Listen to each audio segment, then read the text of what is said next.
Hey Seekers, this is Ambareesh Modac and we were talking about society, religion and its pressure.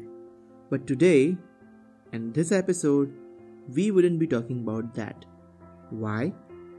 Because politics, society, religious pressure only affect us because we let it do it. Either there is darkness or there is light. There is no in between. They both cannot coexist.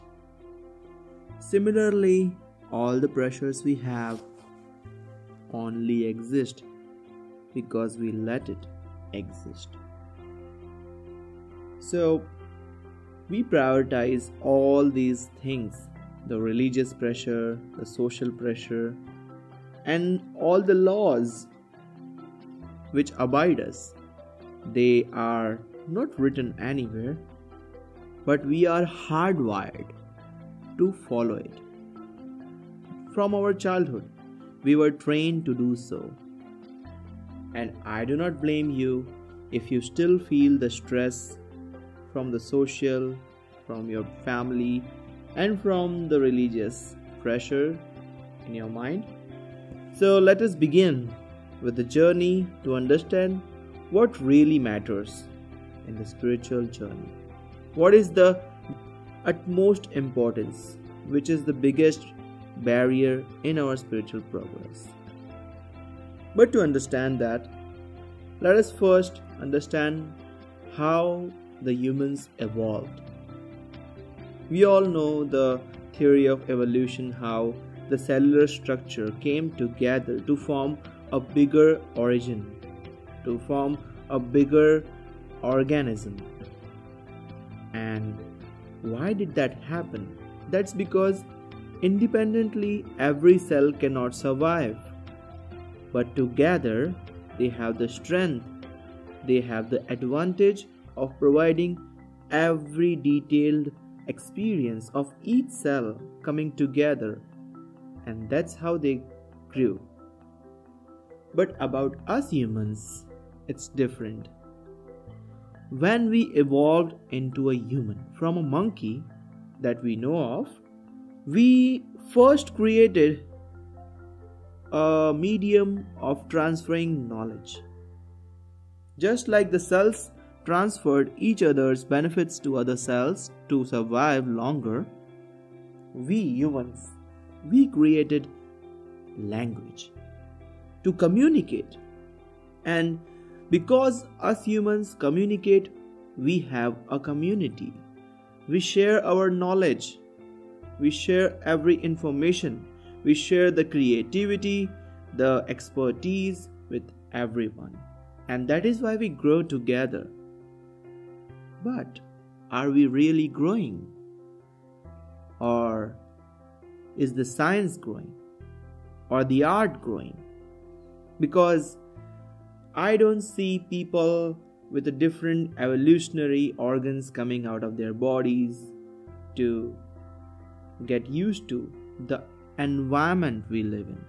Because if you see, the environment is growing warmer, less comfortable, more polluted, and more radioactive than ever. And still us humans are only focusing on environment.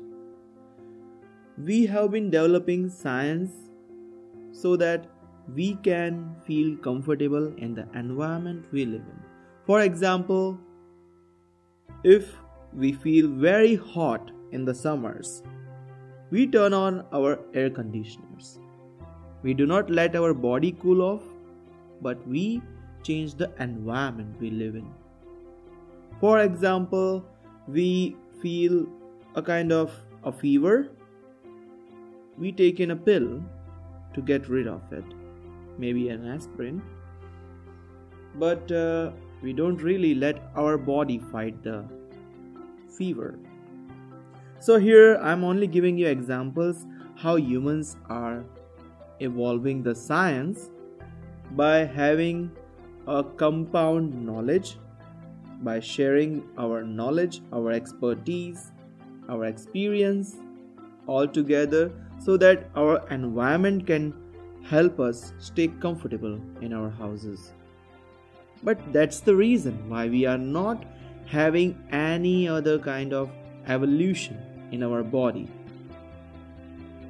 And there's another factor to it. Do you ever feel like you want to be at different places at different times doing different things, but you cannot do it because you are bound to act in a matter a material should act? Your body is a material body, and you cannot be at different places, you cannot do different jobs at the same time. You cannot. And that's the barrier we have. The barrier of physics. The laws of physics abide us not to do a certain task which we want to, but we cannot.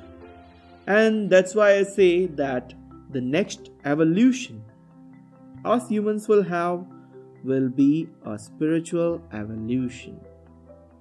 And why is that?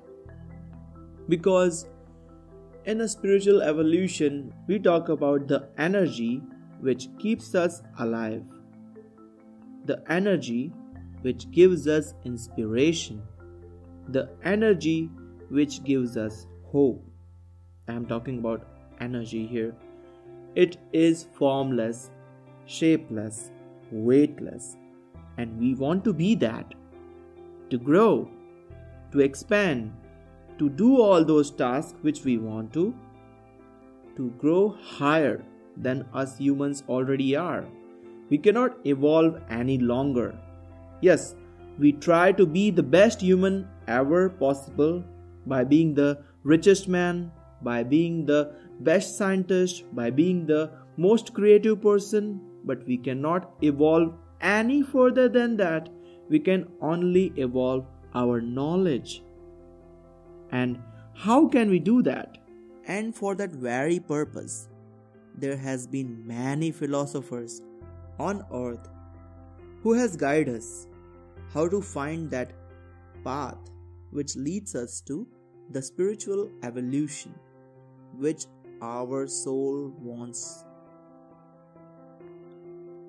And one of the biggest philosopher who has described it in his teachings in Gita, I am talking about Lord Krishna in India. He has described the path in his 4th chapter and 34th verse. He says, Tadvidi pranipaten Pariprashnena sevayah Upadekshanti te jnanamah Jnanasa Tattvadarshina, which means